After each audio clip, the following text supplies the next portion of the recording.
Boa tarde, pessoal. Meu nome é Paulo.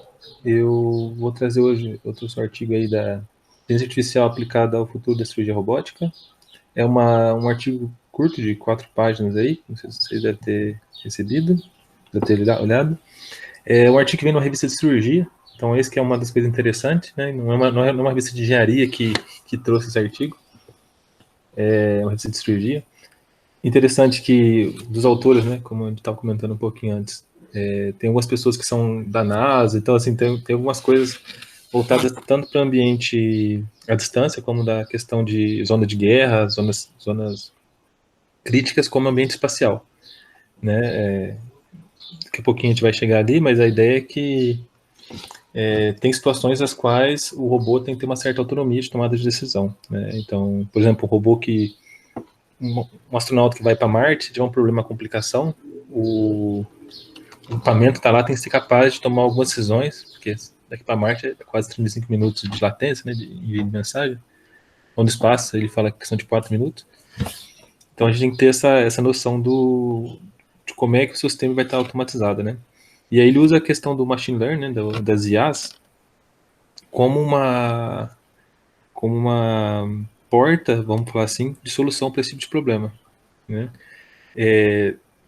O que é interessante, para quem está aqui, não sei se todo mundo é da área, eu estou começando essa parte de inteligência artificial, né? E eu gosto de ver o machine learning, ciência artificial, como a junção dos algoritmos de computação com estatística, né? Então a gente vai começando aqui. Então, assim, para quem é a primeira vez está no grupo, eu acho que aqui tem o Miguel, o Tarek, eu não sei se é a primeira vez que ele está aqui, para explicar como é que funciona, né? Então, a ideia, assim, não é um monólogo, eu falar tudo certinho, não. A ideia, assim, a ideia é a gente discute nas ideias, a priori já deu uma lida, e a gente vai... Vocês podem interromper a hora que vocês quiserem, se você quiser botar um ponto a mais, e a gente vai evoluindo junto com o texto, tá bom? Então, não é uma ideia de ter uma aula, a ideia é a gente discutir sobre o artigo. Começando, então, aqui, eu mandei até um videozinho lá sobre aquele robô que fazia cirurgia, mandei no grupo de leitura, né?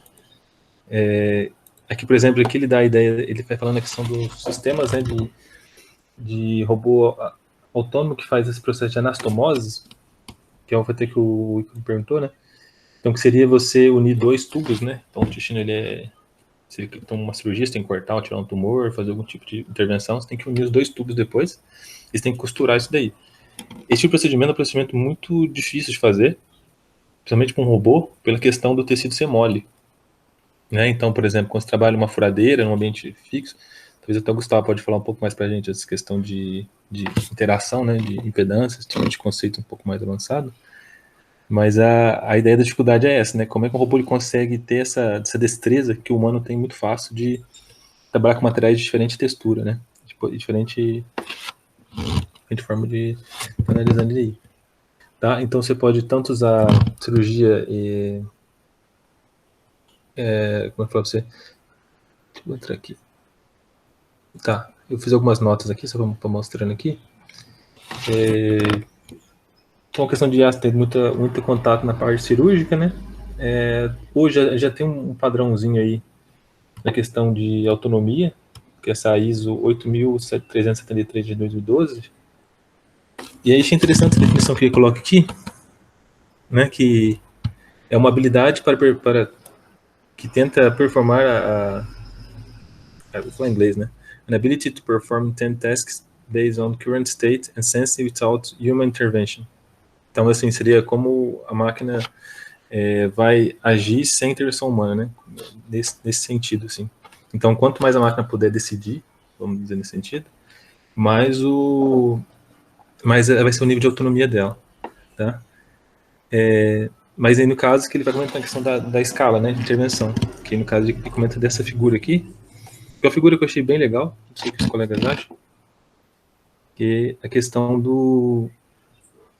da questão de autonomia, né? Então, por exemplo, ele comenta no começo o robô da Vinci, que é um robô que, então, um robô da Vinci, mas até que ponto o da Vinci é um robô autônomo, né?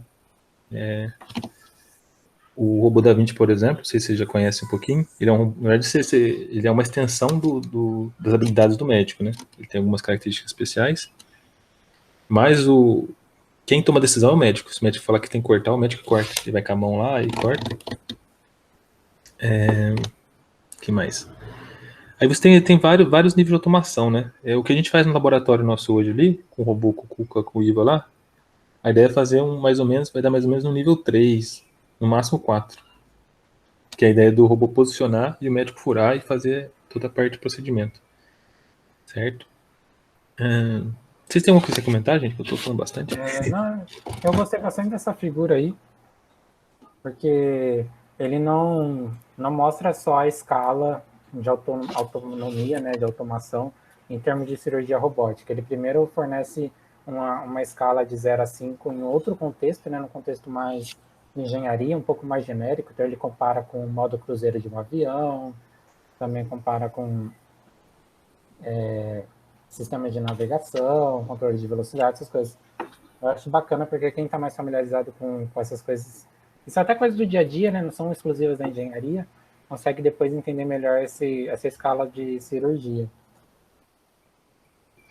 Eu só achei, tipo, também um pouco sutil a transição do 2 para o 3, né? Então, tipo, eu acho que no 2 seria, por exemplo, o humano sempre está tomando a decisão e o robô está auxiliando, do 2 para trás, né? Isso. Aí do 3 para frente é o robô tá tomando a decisão e o humano tá fazendo backup, né? É. Então, em um muda o protagonista, né, no cenário. O Sim. humano é o protagonista e o robô é a ferramenta. No outro, do meu ponto de vista, o robô para ser o protagonista, né? Ter parte do poder decisório e o humano fica lá de backup, né? Uma ferramenta do robô entre aspas. Eu pensei como exemplo desse tipo assim, um robô que faz cirurgia de olho, né? Cirurgia de correção de grau, né? Que o médico ele programa antes lá o que ele quer e toda a parte do laser, todo o trabalho de corte, né, que, quando ele faz a correção, quem faz é o robô. Mas o humano está ali do lado, tá olhando ali para ver se o robô não vai perder o controle, né? Então assim, ele fica ali analisando, mas quem tem que tomar a decisão de a profundidade do laser, a potência, esse tipo de coisa, na hora de fazer é o robô. Sim. É bem legal, assim, porque assim, não sei se você já tem esse tipo de coisa, né? Uma discussão que a gente tinha na minha outra escola era quando você fala de guerra de robôs, né? Aqueles guerras de robôs que eram os robôzinhos lá correndo com o controle remoto, um batendo no outro lá. Aquilo ali são realmente robôs ou não, né? Então, aí vai um pouco nessa visão aqui, né? Qual que é o grau de automação dele, né? Então, por exemplo, sei lá, no caso daquele robô autônomo lá, aquele carrinho que. Você já teve isso aí, com um robôzinho destrói o outro, aquele negócio todo. Sim. Você estaria mais um nível mais baixo, porque você tem toda a parte de controle remoto feita à distância, né? Mas o robô ele é capaz de tomar decisões no sentido de, sei lá, lançar chamas, não sei como é que. E no caso dessa questão ele vai subindo até o nível de completa automação, né? Que ele fala no caso de robôs que foram pro espaço ou robôs de zona de guerra. Uma curiosidade assim nesse sentido, o Da Vinci quando ele foi inventado, tem uns 20 anos, pela Surgical, alguma coisa, né? Ele foi inventado para ser um robô de guerra, né? A ideia era que o exército americano levasse o robô pro campo de batalha e ele pudesse, os cirurgiões dos Estados Unidos pudessem fazer as cirurgias em campo, né? Então, acabou que deu certo, foi a DARPA que fez, e aí depois foi o comercial. Curiosidade que o robô tem quase 20 anos e o preço não mudou, né? Então, então aqui que eu comentei a questão do Da Vinci, né? Que é a questão do Master Slave, que você depende sempre do humano estar ali para poder fazer esse tipo de operação, esse tipo de cirurgia. Você tem robôs que já trabalham um pouco mais autônomos, né? No caso, robôs ortopédicos, o robô de espinha. E que eu acho interessante também, né? Que ele fala que são de redução da entrada do humano, né? Nas tarefas da cirurgia. Então, por exemplo, quando eu comentei do robô que a gente trabalha no laboratório hoje, do IVA lá, a ideia é que o médico ele vai só furar. Então, algumas tarefas, como posicionar o eletrodo, como posicionar a furadeira, como saber o melhor caminho para uma furadeira e outras coisas, quem faz é o robô. Não? Eu vou tocando, se vocês quiserem interrompendo aí, o pessoal mais novo também, fica à vontade, tá? Pode ir tocando. Se eu tiver Tá. algum comentário, eu Eu entro no meio aí. Beleza. Esse Cyberknife é muito legal, esse robô. É um robô que faz... ele é um laser, uma espécie de um laser, né? De radiação, que ele usa para cortar tumor, para matar tumor, esse tipo de coisa. É muito legal. Então depois eu até dar uma olhada para ele mostrar para vocês. Achei interessante essa questão que ele comenta aqui. Então, por exemplo, ele fala que o ser humano ele é ditado por números. Tipo assim, tem vários parâmetros físicos, né, mentais, técnicos, que vai estar ligado nisso daí. Já o robô já tem outras vantagens, né? O robô não vai estar mais ligado à questão da fadiga, não vai ter problema de fazer greve, não tem problema de estar cansado, não vai ter problema de ambiente, vamos falar assim. Mas, assim, numa conversa que eu tive com o Dr. L, né, que a gente trabalha com ele lá, a diferença é assim, o robô ele é treinado para uma tarefa específica. Mas a cirurgia, ela nunca é igual uma para outra. Então, todo paciente, por mais que o cérebro tem os sulcos, tem os vírus, tem o formato que tem, quando o médico abre, não é igual. Quer dizer, não só por dimensão, mas posição, às vezes tem uma mudança anatômica. Os intestinos, quando o médico vai fazer uma cirurgia de abdominoplastia, ele vai abrir o intestino, né, vai abrir a barriga. Os órgãos são os mesmos, mas não estão exatamente no mesmo lugar, do mesmo jeito. Então, isso o médico tem essa capacidade de notar isso e corrigir. Agora, para o robô fazer isso é muito difícil ainda. Pelo menos eu não conheço um que faz esse tipo de correção. Tá? Interessante. Aí... Tem uma parte aí que ele fala que a vantagem de, por exemplo, programei um robô que saiba fazer uma cirurgia específica. Se eu quiser compartilhar a técnica, eu posso usar, por exemplo, a internet para compartilhar o algoritmo, todas essas coisas, né?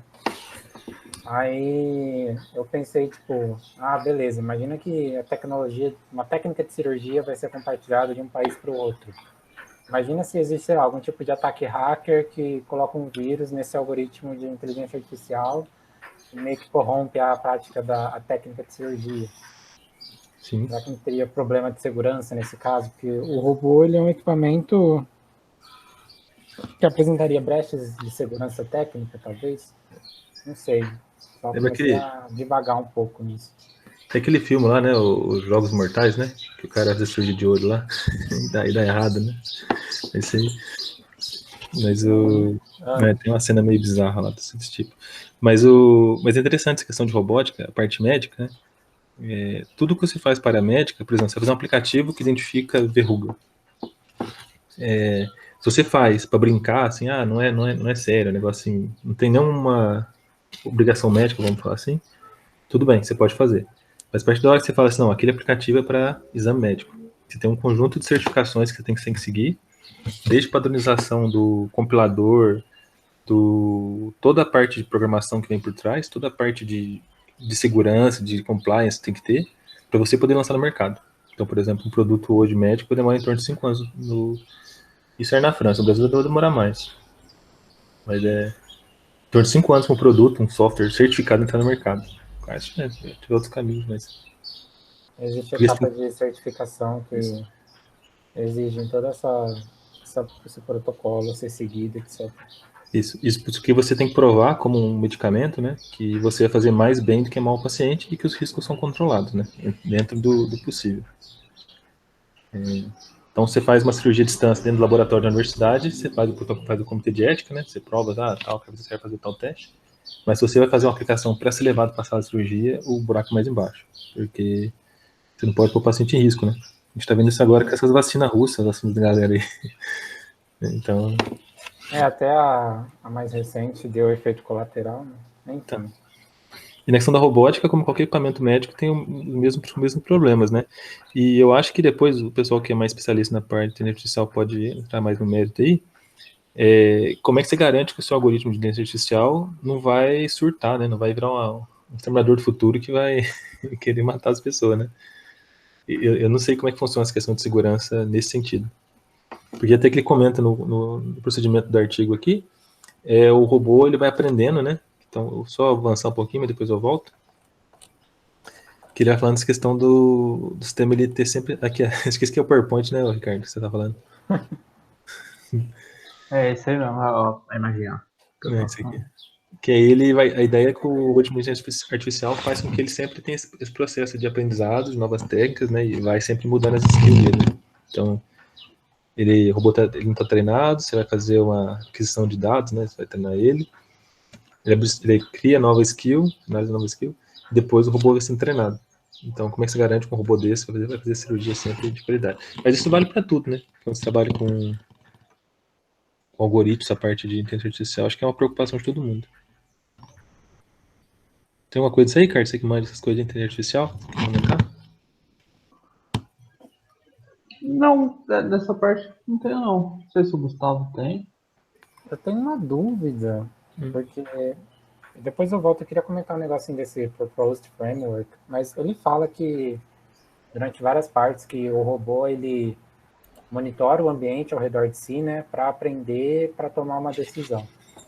Sim. E que, em comparação com o médico, ele consegue interpretar, dar um significado para diferentes tipos de sinais, né?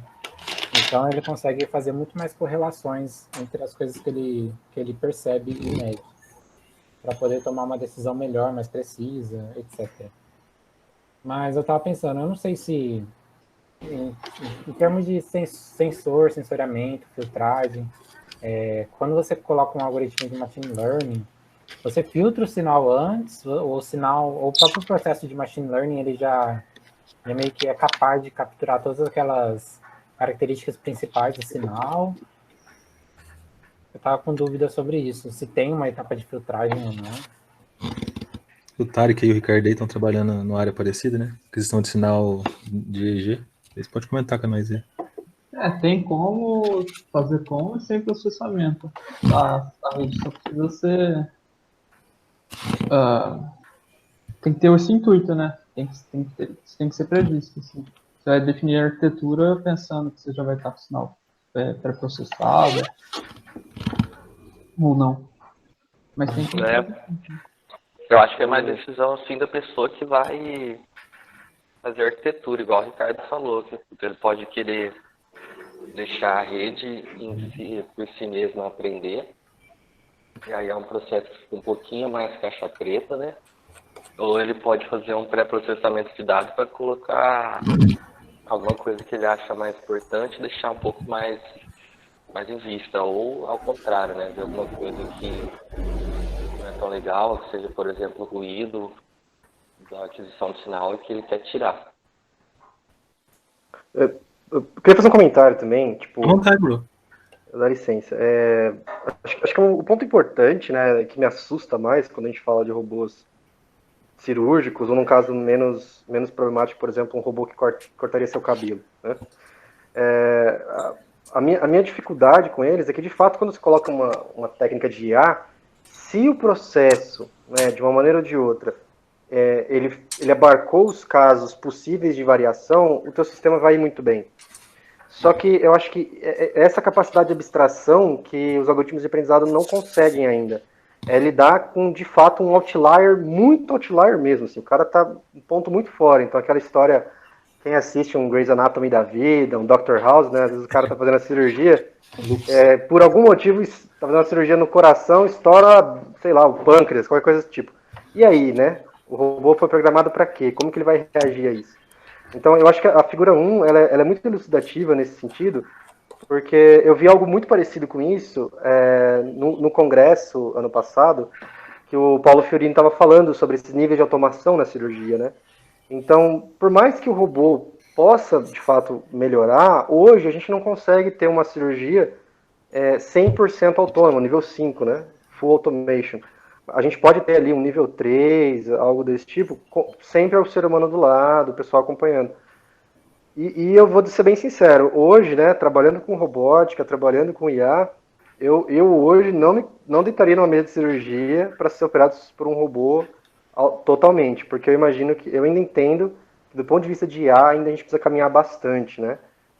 Lógico que você pode criar, agora advogando do ponto de vista da cirurgia, né? A gente pode criar níveis nisso, de fato, né? Então existe o nível, digamos assim, um baixo nível, que é a operação em si, o fato do como o robô vai agir ali, mas você pode criar capacidades que o pessoal chama de reasoning, né, de raciocínio. Então, o robô, ele pode, detectando algo muito anormal, com diferentes inputs, ele pode sim falar, estou precisando de ajuda, não vou fazer mais, e chamar alguém para intervir, ou, enfim, tomar alguma outra decisão. Mas eu acho que é isso, assim, a dificuldade é que os algoritmos de machine learning, antes, eles não conseguiam abstrair com todos os dados que a gente tinha. Hoje, as redes profundas, né, as redes deep, elas conseguem absorver mais isso, só que você nunca garante que você aprende todos os casos. É que eu tava até comentando, né, da cirurgia, igual o Thiago comentou, que todo paciente, quando você abre ele, é diferente, né? Apesar do livro, a fotinha ser um cérebro todo enrugadinho, quando você vai fazer a cirurgia no cérebro, cada um tem um jeito, muda a posição do giro, muda alguma coisa ali. É uma questão de contexto também, né? Se a gente pensa em nós, meros mortais, vivendo no dia a dia, se a gente tem algum problema, por exemplo, tem que tirar o pâncreas, não é o pâncreas, tirar a vesícula, operar a vesícula, por exemplo. Claro que faz mais sentido você ter o médico lá acompanhando e o robô só como ferramenta ajudando. Mas você pensa numa situação extrema, por exemplo, você está no espaço e não tem médico para te operar, ou o médico vai te operar com um delay de 24 minutos. Então, o negócio é deixar nas mãos do robô, porque deixar o problema ou a doença evoluir passa a ser um risco maior do que deixar o robô fazer estrago em você. Nossa, eu concordo. Não, eu achei esse argumento do paper muito bom. É muito bom mesmo. A gente tem que pensar nessas situações, né? Até incursões em, sei lá, na floresta amazônica, sei lá, na Antártida, né? A gente não precisa ir para Marte necessariamente, mas a gente não tem lugares que a gente não tem acesso, né? De fato. E a questão do acesso é a questão de você ter um sistema reprodutivo, né? Foi o que o Icaro comentou no comecinho, você faz um algoritmo, funciona, você tem máquina você consegue fazer escala, né? E aí você pode pôr isso aí em lugar mais afastado, mais pobre, né? Lugar assim que as pessoas não têm tanto acesso, né? Sei lá, uma pandemia, você pode ter equipamento que faz triagem automática. Tipo assim, coisas do tipo você pode levar. Posso só fazer um outro comentário? Opa! Nessa questão do... Eu também concordo com o Ícaro que o principal caso de uso que eu consigo enxergar são as situações extremas.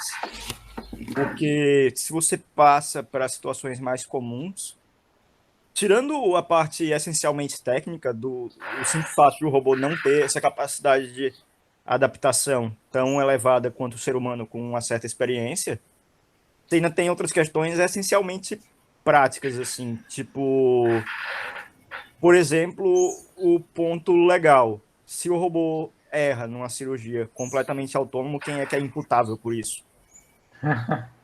Justo. Você caindo do carro autônomo, né? É a mesma coisa que acontece, tipo, com carro autônomo até, é uma parada que avançou bem e ainda tem diversas discussões.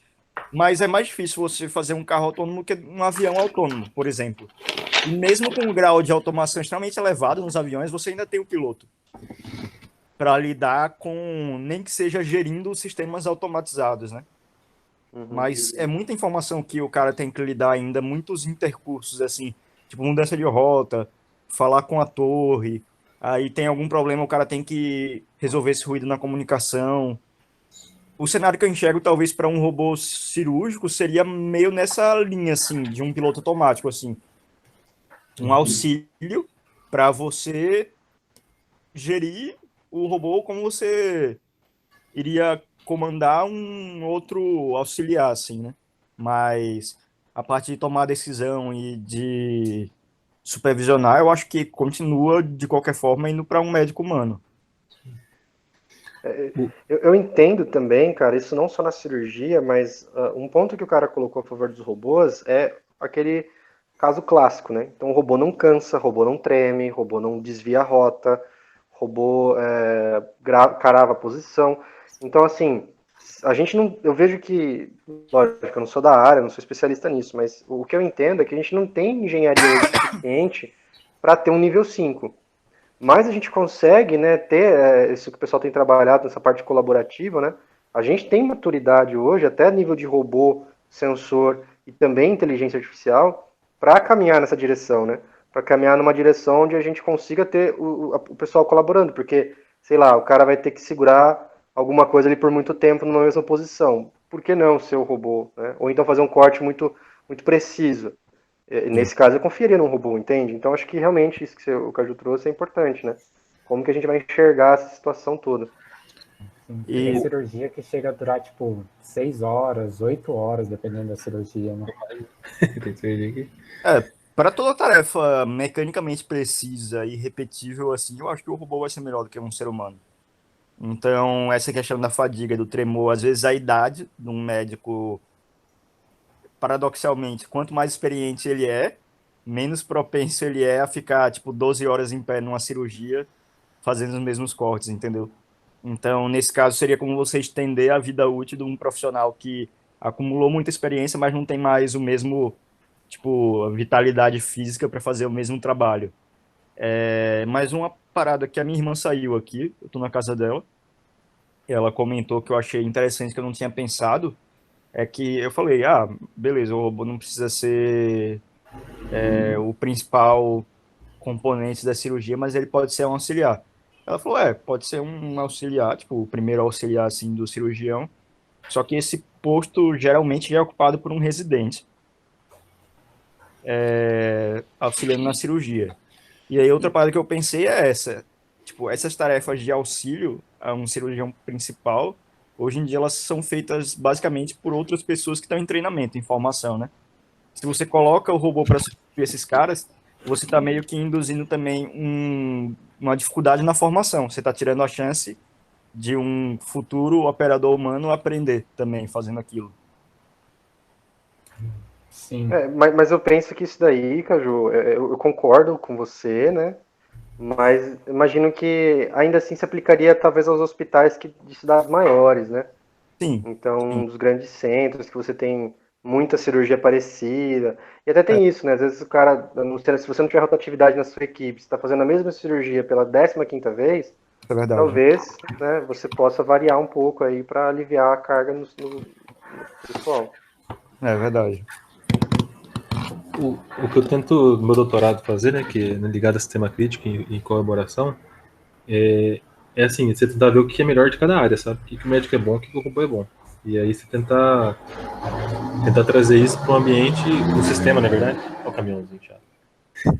Tentar trazer isso para um sistema o qual você não tente suplantar a capacidade do médico de tomada de decisão, nem a capacidade do robô de ser preciso e procedural, né? O robô ele segue a liturgia dele ali certinho. E é interessante, né? A questão do colaborativo, pra gente chegar um pouquinho nisso aí, né? Que aí você começa a trabalhar com detalhes, questão de tempo, de reação, a forma que essa comunicação é feita entre os dois, né? Entre o médico e o robô, né? A gente comentou no começo a questão do ambiente, né? Então, você trabalha com um amigo, você trabalha faz muito tempo, um colega de trabalho, você olha para a pessoa ou você já dá um toque, a pessoa já sabe o que é. Então a dificuldade é o robô ter essa noção de qual a hora que ele deve entrar e qual a hora que ele deve sair. Foi o TCC do Christian que a gente fez com a gente lá, que era isso, né? Ele fez uma simulação que o robô tinha que saber entre um contato amigável, que era tipo o médico empurrando o robô para o robô afastar dele, de um contato de um choque. Então já fez uma redinha lá para testar isso daí. Mas aí tem bastante coisa, galera.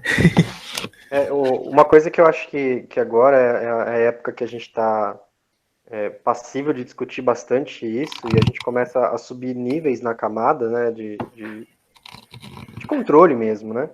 É o tal da autonomia compartilhada, que eu conversei um pouco com o Paulo já, né? É um tema que hoje em dia tem sido tópico de discussão, porque não basta, sabe? Não basta muitas vezes você olhar para o robô, tocar nele e falar vira ou sai daqui.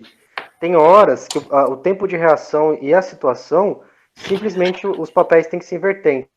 Por exemplo, se toda hora que o robô for ter que tomar conta da cirurgia, ou o médico, né, numa situação colaborativa, toda hora você tiver que apertar um botão para explicar, isso vai inviabilizar mesmo, né?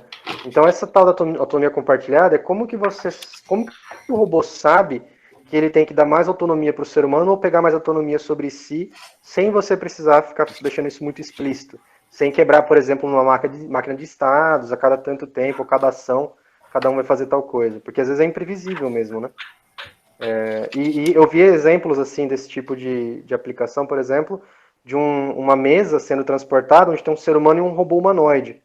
Então, sem falar, o robô ele já sabia naturalmente quando ele tinha que dar passada, quando ele tinha que ficar passivo, por conta da maneira que ele programou. E a gente pode pensar também, e isso está nesse processo, né, nesse sanduíche aí, de mais perto da reação e mais perto da compreensão da tarefa.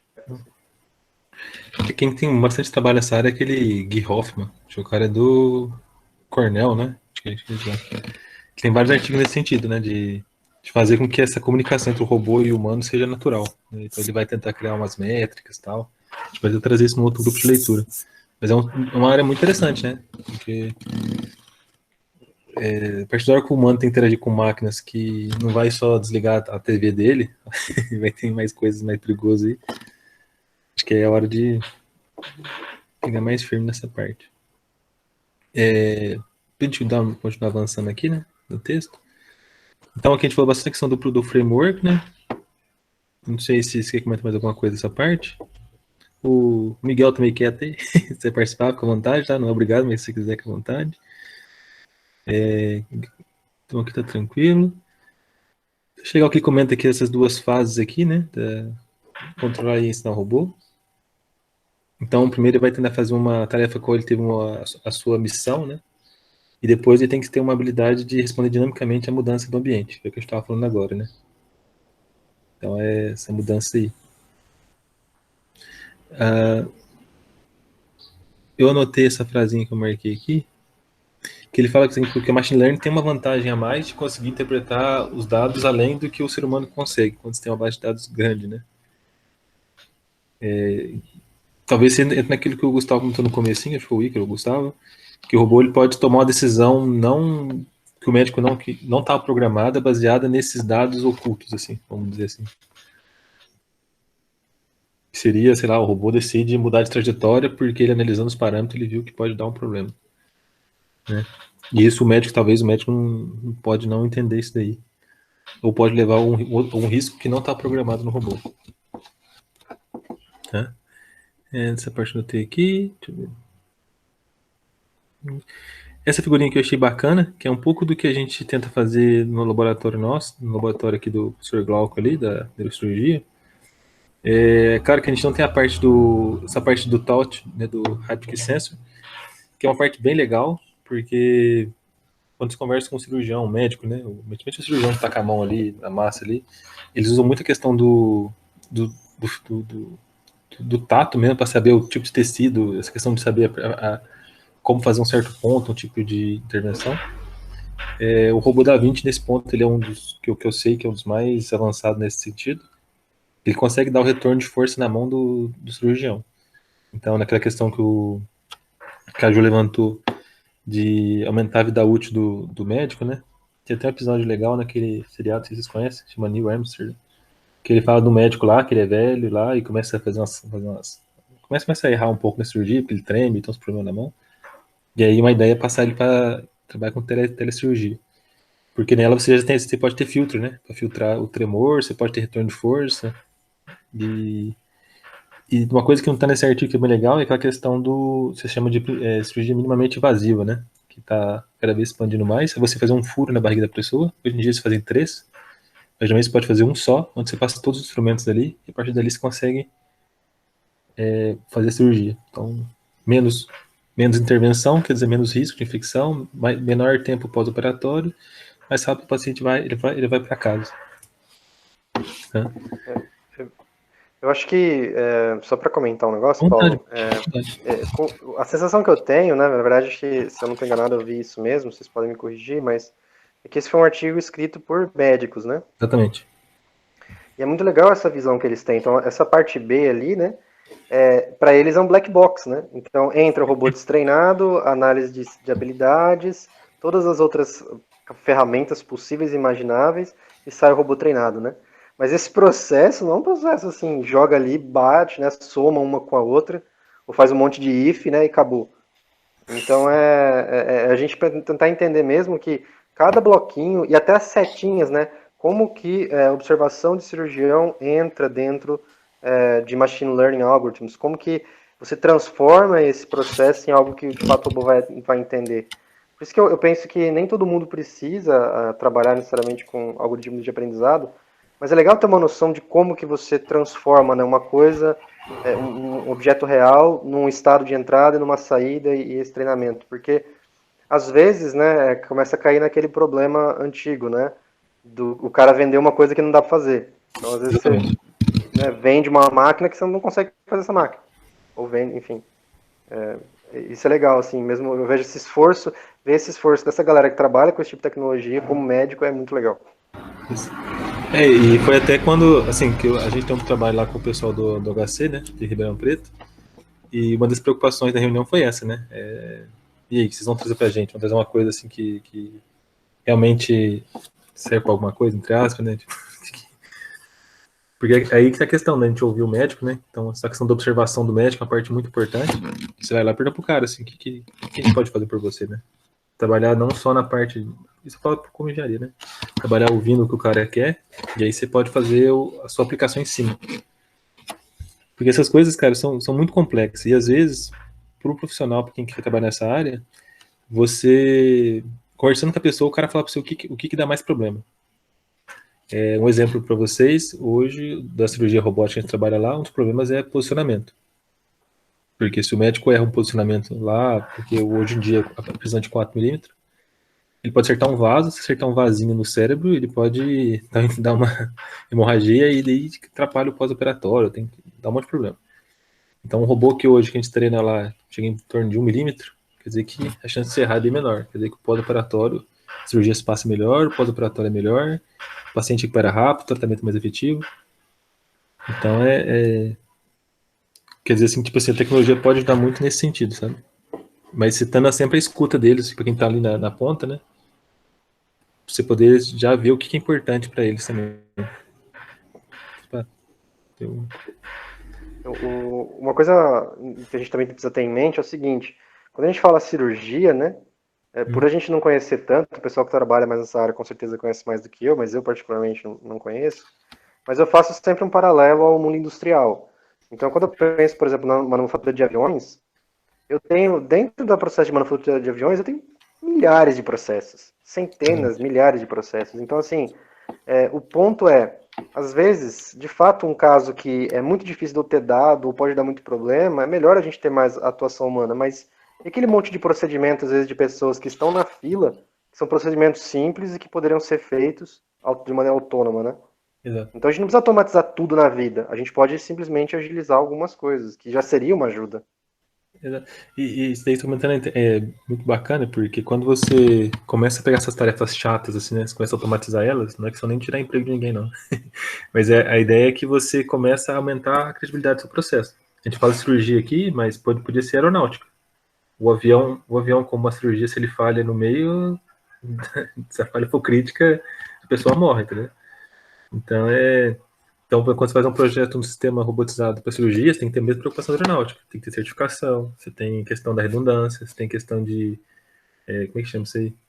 Quando se dá uma falha, o que você faz? Tem que ter então, quando você fala no ambiente crítico, tem que ter sempre isso em mente, né? Porque às vezes, então, talvez você fazer passos simples, assim, vou automatizar o prontuário, vou fazer foi o que o Caju comentou lá, a questão do assistente, né? Talvez você pode ter um instrumentador do lado, alguém que vai só pegar a ferramenta e dar na mão do médico. Hoje tem um profissional que só faz isso, instrumentador.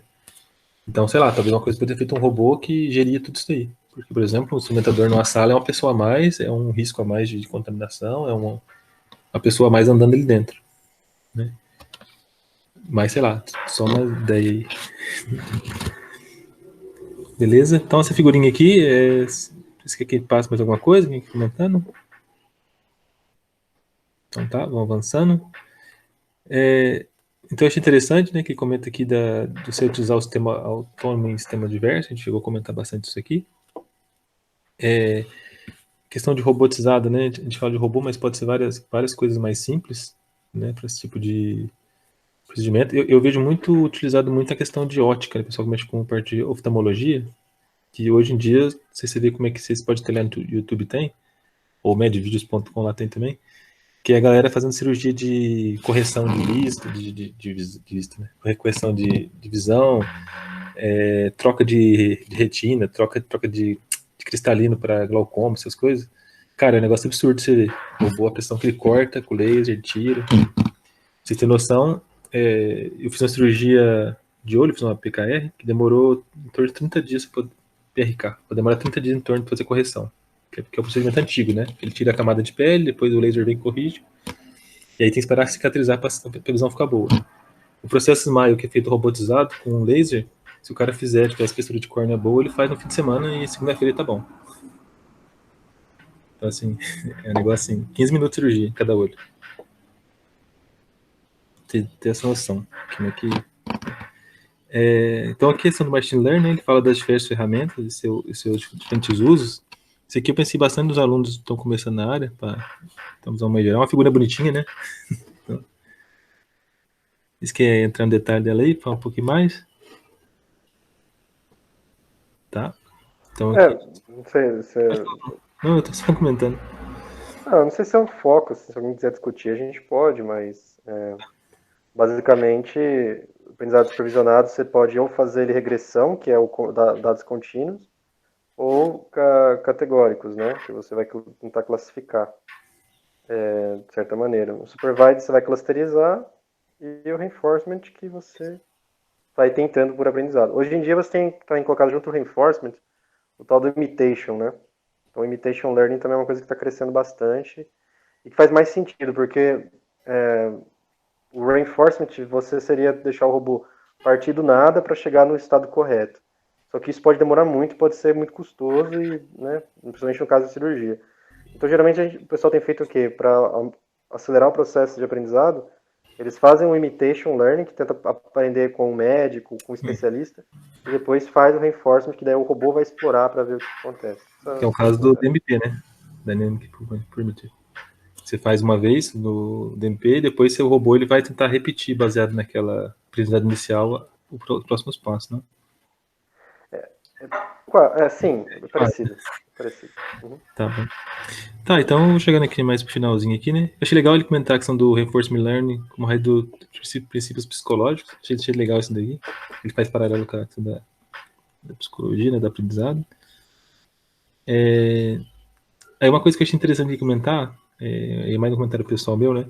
Que ele fala assim, que o DaVinci faz 20 anos que está no mercado e custa entre 1 milhão e 2 milhões e meio.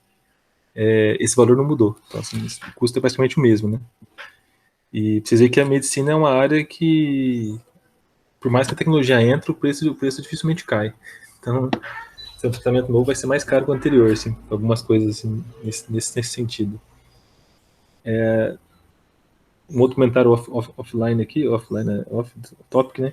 Que é, por exemplo, que o Google hoje trabalha, tem uma empresa de tecnologia que fazer robô como o DaVinci. Então, logo eles vão lançar aí, o pessoal da Alphabet lá. E tem outros robôs saindo aí no mercado também. Tudo nessa mesma pegada. Tá? Então, ok, bom que ele fez uma conclusãozinha simples aqui, né? Vai melhorar. Que a ideia da robótica e IA é a saída. Tudo bem, pessoal? Estamos aí com 2 minutos aí. Se vocês não tiverem mais comentários, eu agradeço, desde já. Deixar aqui para a semana que vem, a gente tem um computador da namorada. Deixar aqui para a semana que vem, a gente vai ter... Deixar para semana que vem, então, a gente vai ter um outro texto. Semana que vem, quem quer aprender é o Caju, né? O Thiago. Tem que ser mais formal, né? Caju, tu não conhece, Caju. Opa. Ou o Gustavo, eu não tenho certeza. A gente vai lá. Também não tenho certeza da planilha. Eu vou olhar aqui. Espero que vocês tenham gostado da apresentação. Sim. E da discussão, né? Eu achei bacana. Gustavo, eu acho. Hã?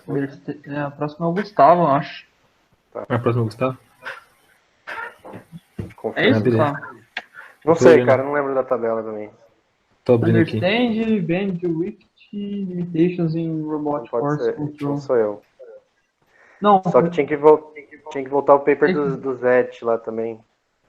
Zed. Verdade.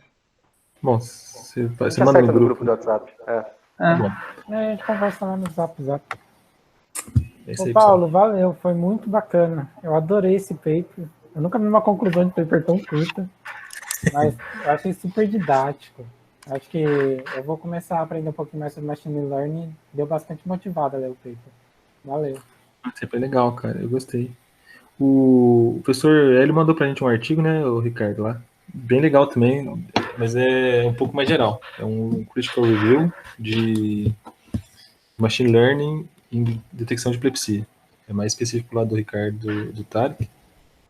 Mas é legal, cara. É uma discussão bacana. Se os caras estão fazendo hoje em dia, como é que isso muda a vida das pessoas? Não, assim, Ele é meio difícil, porque. Não difícil. Mas ele não adentra muito, né?